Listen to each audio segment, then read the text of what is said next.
And the next sacred cow is get a job, or go to school and get a job. Now, the problem with getting a job is, who do you think pays the most taxes? The owner of the business or the worker? To that, I'll turn to my accountant here, Tom.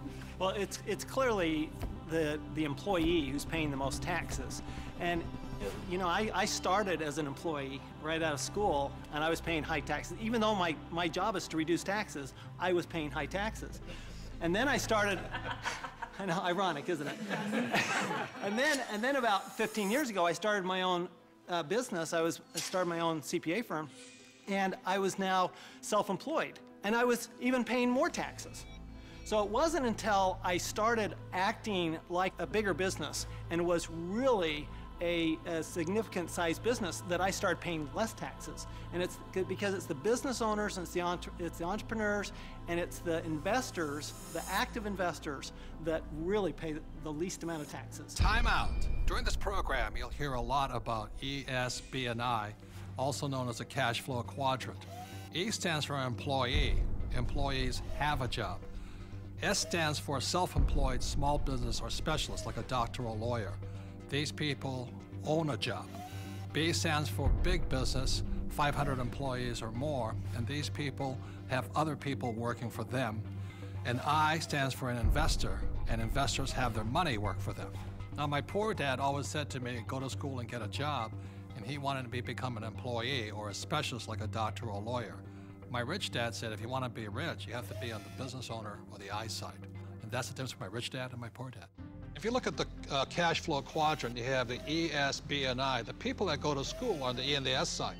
The S stands for specialists like a doctor or a lawyer, and E's are employees.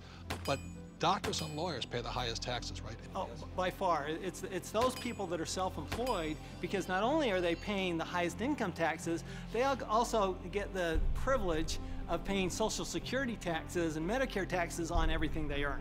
So they're paying extra taxes just to be in that S quadrant. Right, so when you go to school, again, there's academic and professional. You go to school, and my mother wanted me to be a doctor. If I had followed in that footsteps, I'd be paying the highest tax possible. And they make a lot of money, but they pay the highest percentage in taxes. So that's why this relates back to go to school. That's right, and they actually have the fewest options of reducing their taxes. The tax laws are really geared towards those people who are creating jobs. You know, and those are the entrepreneurs, those people who are creating housing and, you know, building real estate, because the government understands that's what we need. You know, we want the private sector to do that, and so we're rewarded for doing what the government wants us to do. And that's really all the tax law is. It's a system of rewards for people doing what the government wants you to do. Plus, you know, the other part of it too is this whole idea of getting a job. There was some kind of a myth out there that goes with get the job, get a safe, secure job. And so that by getting a job, somehow you're going to be taken care of for the rest of your life. And all you got to do is pick up any paper to see how many tens of thousands of people are losing their jobs. There are no safe, secure jobs. And now we're competing with India and Asia for jobs that were sacred to America at one point in time. So this whole idea of having a job that was secure is probably the most insecure thing you could be doing right now. The idea of a secure job is an industrial age idea. Exactly. The only option is put into your head is go get a job. And I wasn't around, brainwashing. Yeah, I wasn't around entrepreneurs. I wasn't around business owners growing up. I was around employees. When I first started my company 15 years ago, I went back to my class reunion, which is always an interesting thing. And I remember saying to them, yeah, you know, I started a company about 5 years ago, and they looked at me like, oh, and some of them even said it. They go, you're so brave. And I'm thinking, you know, I've had this company for 5 years now. That is the longest I had ever worked anywhere. See, without financial education, you have to get a job. What's tragic today is so many people losing their jobs.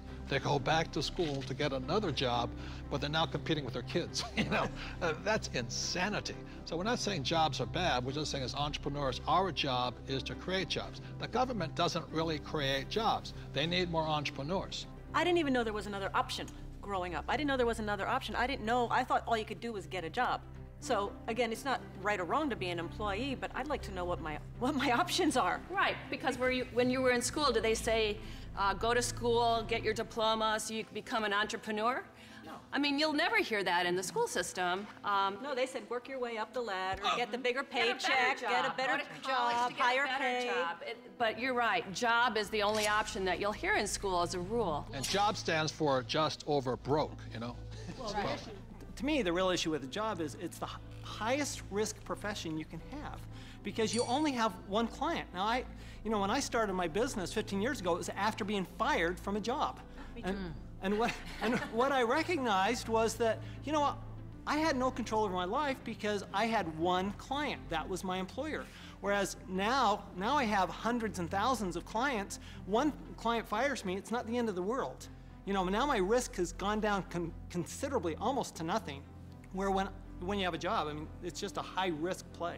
Plus, the other thing is you're in complete control. That's the piece that I like. I like being able to, if I lose a client or You're an entrepreneur because nobody would hire you. I'm unemployable, there's no question. Tell the truth. But it's nice, like if you're going to lose some business or you do lose some business, you can go out and generate business and fill that gap. Financial security is more important than job security. Time out. E's and S's get punished for making mistakes, or they lose their job. B's and I's get richer from their mistakes because they learn from their mistakes.